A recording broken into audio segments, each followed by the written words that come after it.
Moi!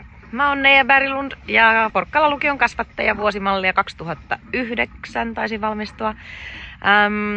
Oon syntynyt ja kasvanut siellä Kirkkonummella, käynyt koulut ja nyt sitten viimeiset 10 vuotta ollut jo Ranskassa. Mä teen työkseni viiniä ja siksi oon tänne päätynyt. Silloin kun mä hain lukioon, niin mulle oli tärkeää, että on semmonen pieni, kompakti lukio, just niin kuin Porkkalan lukio, joka oli mulle ykkösvalinta. Semmonen, missä opettajat tuntee sut nimeltä ja tuntuu, että aidosti yksilöstä välitetään.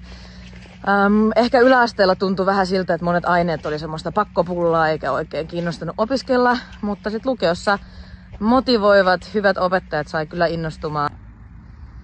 Parasta lukioajassa varmasti oli kaverit ja kaikki tempaukset ja hassut jutut, mitä saatiin aikaan. Ehkä parhaiten on jäänyt mieleen toi silloisen musaopettaja Sadun kanssa tehtiin semmonen Peter Pan-musikaali. Hei, en voi muuta sanoa kuin, että en parempaa kokemusta voisi toivoa kuin mitä Porkkalan lukio on meille antanut tai mulle antanut. Ja sieltä saa kyllä avaimet käteen tehdä ihan mitä tahansa. Muun muassa vaikka ryhtyy maanviljelijäksi, niin kuin sit mä päätin. Ei muuta kuin terveisiä vaan sinne täältä Ranskasta. Ja etenkin kaikille tutuille ja opettajille. Moikka!